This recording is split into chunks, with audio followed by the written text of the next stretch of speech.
Hey, I'm glad to see you. I'm going to put on my little sleep gaps here so that we can talk about the 5 things I need you to remember about how to stay going when you don't really want to go.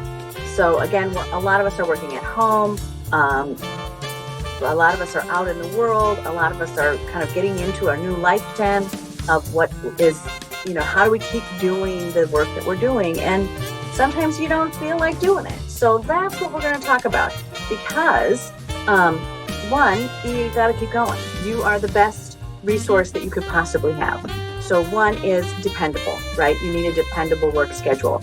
If you are working by yourself, if you are always on the hook for all of the income, all of the time, and sometimes you're bored with work and sometimes you don't feel like working, well,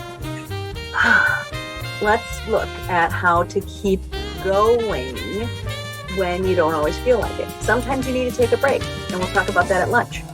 But a dependable work schedule is the first thing we give every business owner is just make a set of time that you are working. If you're working from 9 to 5 or 10 to 3, whatever that is, make sure it's dependable, that you will always schedule work on work time. And that is that you are your own employer. So you've got to give yourself that opportunity to say, I will work from this time to this time on all of my stuff. It's not always fun to do all the little stuff, but you've got to do it, or you've got to hire someone to do it so you can use your work for the other times to build stuff that you're doing. 2, the second way to stay on track is to really focus in on high impact tasks first. So we've got millions of books written on this out there. Eat Your Frog.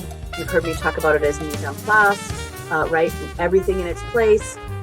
We've talked about it in a variety of ways, but basically, mise en place is to say, get all those background tasks launched in the morning so that if you have stuff you have to hand off to other people or things that need to have projects working that don't require you, but require that they have to do things in the background, then get those handed off first and then work on the high impact things, the things that showcase your work the best.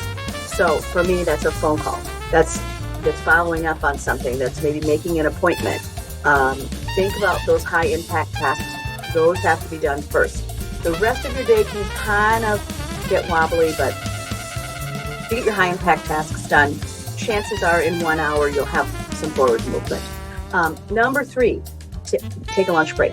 I know we all know that I love to have lunch, and I love to have lunch with you, but we need that time because if your morning has been derailed, sitting at lunch and just looking at what you have to do can put your whole day back on track. So even if your whole morning is derailed, take a break at lunch, think about what has to get done, and regroup, because lunch is a regroup time. You get to regroup your thoughts, you get to do any tasks that you need to do personally, but regroup. Number 4 is one that you've heard from me before about just writing out why you're doing this. Why are you in business? What is important to you? What is the bigger goals that you're trying to create? You have to know why you're doing it. Right, how does this fit? How does this work that I'm doing fit in with what my beliefs are, what I value in the world? That, by me working this many days, I know that this many people get to have, right? That the world is better. So you got to find out why it works. Why are you doing what you're doing? And then I call it my 3 o'clock think snack, which is step outside, physically outside. Like get up out of your desk, get up out of your workspace and go out that door at 3 o'clock every day. And go out that door for only one reason, which is to think with your brain, to think about anything you want, but just stop and take a think break and just give yourself a minute to just think about your day. This will also help you kind of clink up the rest of the day. It'll help you click anything else that's left to do. But what it lets me do is it kind of gets me out of the hot seat I've been sitting in all day. And it allows me to just go, let me take a break. I can text my friends if I need to. I can come up with a dinner plan. I can come up with whatever I need to come up with in my own life.